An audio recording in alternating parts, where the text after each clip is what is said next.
देखिए, जो काम की चीज है वो पूछ लेना। सर, नरेंद्र मोदी मुंबईत आहेत. आज आरबीआयच्या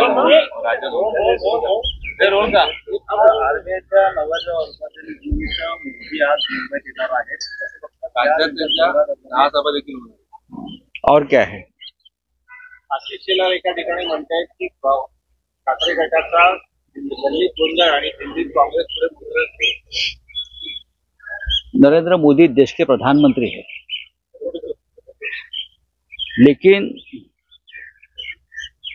मैं चुनाव आयोग से ये सवाल करना चाहता हूं, क्या ये कोड ऑफ कंडक्ट जो है वो बीजेपी के साथ लोग जो नहीं है, जो बीजेपी विरोधी है, उनके लिए है? प्रधानमंत्री पूरा अपना ताम झाम लेकर सरकारी बतौर प्रधानमंत्री प्रचार के लिए घूम रहे हैं। उनका स्पेशल फ्लाइट सरकार का, चाहे उनको फोर्स 1 कहो या फोर्स 2 कहो,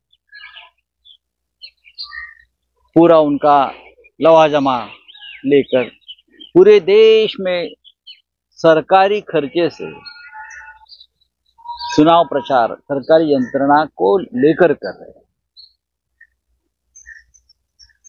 अब मुंबई में आएंगे, 10 जनसभा लेंगे। जब वो चुनाव का निर्णय आता है, डेट डिक्लेयर होती है, तो प्रधानमंत्री नहीं है, ना कोई मंत्री रहता है, वो सामान्य नागरिक है, वो एक उम्मीदवार है। तो उनका जो खर्चा है, सब जो सरकारी यंत्रणा का जो इस्तेमाल हो रहा है, वो एक तो उनके पार्टी के ऊपर जाना चाहिए, बीजेपी के खाते में जाना चाहिए। अगर नहीं करते हैं तो ये कोड ऑफ कंडक्ट का उल्लंघन है, आचार संहिता का उल्लंघन है, तो बीजेपी के ऊपर एक्शन होनी चाहिए, लेकिन नहीं होगी। नोटिस जाएगी कांग्रेस को, इनकम टैक्स की नोटिस जाएगी, शिवसेना को, तृणमूल कांग्रेस को, आचार संहिता का उल्लंघन किया, लेकिन नरेंद्र मोदी जी को नहीं जाएगा। ये देश का लोकतंत्र। आप मुंबई में चाहे 10 सभा ले लो या 50 सभा ले लो, मुंबई की जनता ने तय किया है, इस बार सबसे पहले बीजेपी मुंबई से तड़ीपार है। देश में तो होगा ही, लेकिन जिस तरह से आपने मुंबई के ऊपर अन्याय किया है, मुंबई लूटने की कोशिश नहीं, हर कोशिश की है मुंबई लूटकर गुजरात में लेके जाने। मुंबई के मध्यम वर्गीय मिडिल क्लास लोगों के साथ जो छल कपट किया है, तो नरेंद्र मोदी आकर यहां आकर क्या कहेंगे?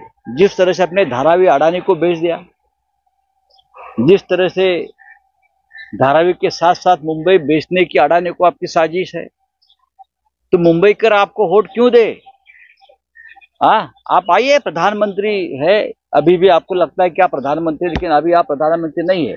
जब चुनाव डिक्लेयर होता है तो आप ज्यादा से ज्यादा कार्यवाहक प्रधानमंत्री होते हैं, लेकिन आज आप उसी तरह से अगर घूमते हो और घोषणाएं करते हो, लोगों को धमकाते हो, तो ये नहीं चलेगा। आप आइए मुंबई में। उद्धव ठाकरे ने कल एक बयान दिया है, उद्धव ठाकरे ने कल एक दिल्ली में बयान दिया कि 2029 तक लोकसभा के बगैर उम्मीदवारों की चर्चा पूरी खत्म हो गई है और अब उसके ऊपर कोई चर्चा नहीं। पूरे देश में अब ये चर्चा खत्म होनी चाहिए, इंडिया गठबंधन में सीट शेयरिंग की। अब हमको चुनाव प्रचार में लगना चाहिए।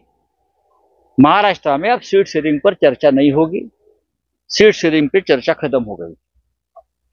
अब हम अगर चर्चा करना चाहता है कोई, तो 2029 की करेंगे या विधानसभा की सीट शेयरिंग पर चर्चा करेंगे। प्राइम मिनिस्टर नरेंद्र मोदी ने जहाँ पे करोड़ों रुपए जो उनके पास मिले, उन्होंने कहा कि लीगली हम देख रहे हैं ये पैसा आपको दोनों तक पैसे लौटा सकते। तो क्या करेंगे आप? प्रफुल्ल पटेल का भी पैसा उसमें शामिल है, छगन भुजबल 70,000 करोड़ का सिंचन घोटाला, हसन मुशर्रफ, और कौन से नाम मैं लेना चाहूंगा, आप बताइए मुझे। आज प्रधानमंत्री ने कहा है किसी रैली में, लगता है मेरठ में, कि भ्रष्टाचारियों को नहीं छोड़ूंगा। आज कहा है ना, ये तो एक सबसे बड़ा जोक्स मोदी मारते हैं दर दिन। अब बहुत ही जॉनी लीवर के बाद अगर कोई यहाँ राजू श्रीवास्तव बेचारे नहीं है, लेकिन जॉनी लीवर के बाद ये गुजरात का लीवर है जो हमारा मनोरंजन कर रहा है। भ्रष्टाचारियों को नहीं छोड़ेंगे, ये मोदी जी बोल रहे रैली में मेरठ के, और उनके अगल बगल में 10 भ्रष्टाचारी बैठे हैं। उनके पार्टी में दर दिन एवरेज 5 भ्रष्टाचारियों का प्रवेश होता है। वो भी ऐसे भ्रष्टाचारी नहीं, नामचीन भ्रष्टाचारी, जैसे नामचीन गुंडे होते हैं ना, वैसे नामचीन भ्रष्टाचारी। आप उनका क्या करोगे? वो तो आपके बगल में बैठेंगे, आपके साथ घूमेंगे फिरेंगे, आपके सरकार में शामिल होंगे। आप उनके ऊपर के उनकी जो क्राइम फाइल है वो क्लोज करेंगे और दुनिया को आप ज्ञान देंगे। सबसे ज्यादा भ्रष्टाचारी अगर कोई होगा इस देश में तो भारतीय जनता पार्टी है। आप इलेक्टोरल बॉन्ड्स पर अब तक कोई आपका कमेंट नहीं है। आप कौन सा भ्रष्टाचार खत्म करना चाहते हैं? अगर आप में हिम्मत है तो आपके पार्टी के तरफ से बयान आने दो, आपकी तरफ से बयान आने दो।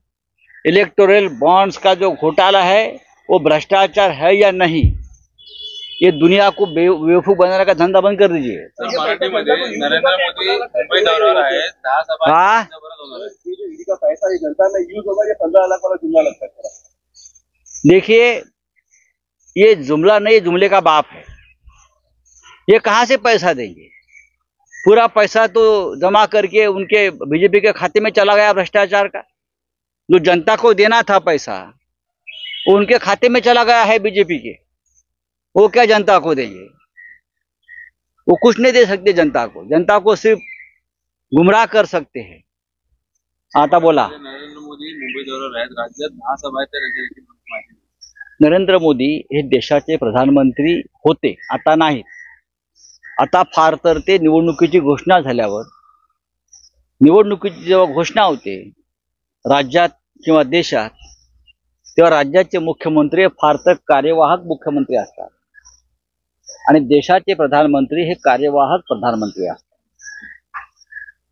त्याच्यामुळे त्यांना सरकारी यंत्रणेचा वापर करून प्रचाराला जाता येत नाही।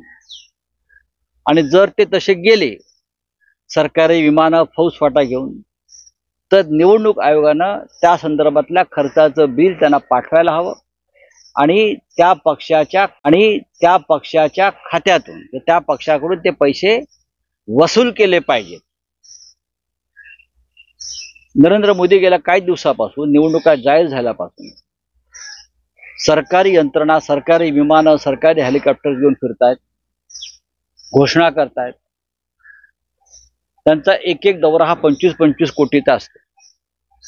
यंत्रणा आणि सगळी त्यांचे सरकारी लवाजमा पाहिला तर काय आचारसंहिता फक्त विरोधी पक्षासाठी आहे? काँग्रेससाठी, शिवसेनेसाठी, राष्ट्रवादी काँग्रेससाठी आहे? नोटिसा फक्त आम्हालाच येणार? प्रधानमंत्री ज्या पद्धतीनं सरकारी यंत्रणेचा गैरवापर करतायत आणि प्रचाराला उतरले सरकारी यंत्रणा घेऊन, हा भ्रष्टाचार नाही? मोदी हे आता कार्यवाहक प्रधानमंत्री आहेत। त्यांना अशा प्रकारे कोणत्याही घोषणा करण्याचा अधिकार नाही, त्यांना सरकारी यंत्रणा वापरण्याचा अधिकार नाही। हा सगळ्यात मोठा करप्शन, भ्रष्टाचार आहे। आपण म्हणताय ते मुंबईला येत आहे, काय शोधायला येतात? जमिनी शोधायला येतात? अडाणीला कोणती जमीन द्यायची आहे, कोणती शिल्लक आहे का, ते वरून पाहणार आहेत का? गेल्या काही वर्षात भारतीय जनता पक्षानं, नरेंद्र मोदी यांनी, अमित शहा यांनी मुंबई विकली। गौतम अडाणी या त्यांच्या उद्योगपती मित्राला धारावी विकली, मुंबईचे भूखंड विकले, मुंबईचे उद्योग पळवले। आता मोदी 10 सभा घेऊन काय करणार आहे? अजून त्यांना काय विकायचं आहे? पण एक लक्षात घ्या, मुंबईत 10 नाही 100 सभा घेऊ द्या।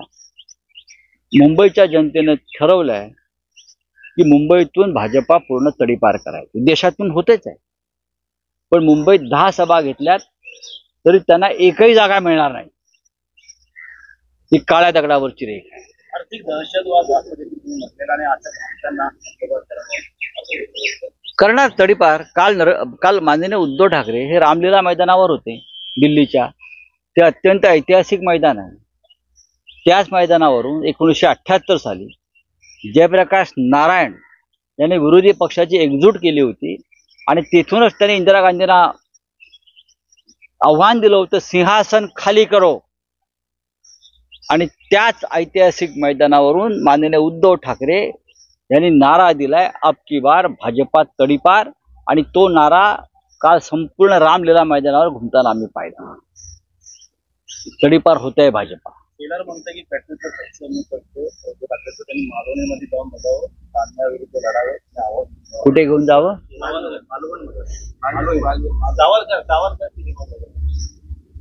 त्याला काल माननीय उद्धव ठाकरेंनी उत्तर दिलंय, आम्ही त्यांच्यासाठी स्पेशल विमानाची व्यवस्था करतो. त्यांनी मणिपूरला जावं, तिकडल्या महिलांवर जे अत्याचार झाले आहेत ते पाहावे.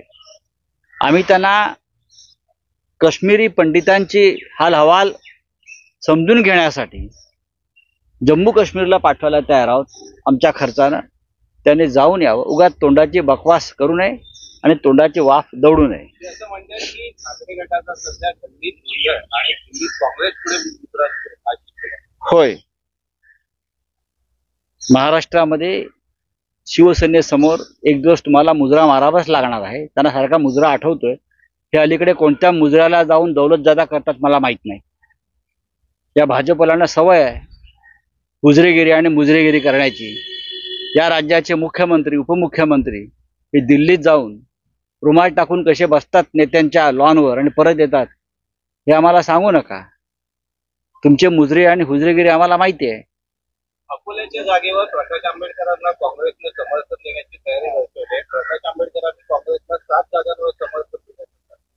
हा काँग्रेस पक्षाचा अंतर्गत विषय आहे, पण महाविकास आघाडीत त्याच्यावर चर्चा होऊ शकते, एवढंच मी सांगेन. सर, काल दिल्लीला गेला होता, आपण पाहिलं असेल 2 दिवसापासून त्या गोष्टी त्यांना मैत्रीपूर्ण लढत आहे. या संदर्भात दिल्ली हायकमांडशी काही बोलणं झालं आहे? अजिबात नाही. उद्धव ठाकरे यांनी काँग्रेसचा हायकमांड, मग मुकुल वासनिक जे असतील, वेणुगोपाल जे असतील, अन्य नेत्यांची त्यांची ओझरती भेट झाली आणि उद्धव ठाकरे यांनी या दोन्ही नेत्यांना महाराष्ट्रातील महाविकास आघाडीच्या जागा वाटपात शिवसेनेशी सहकार्य केल्याबद्दल त्यांचे आभार मानलेले आहे, एवढंच मी सांगेन.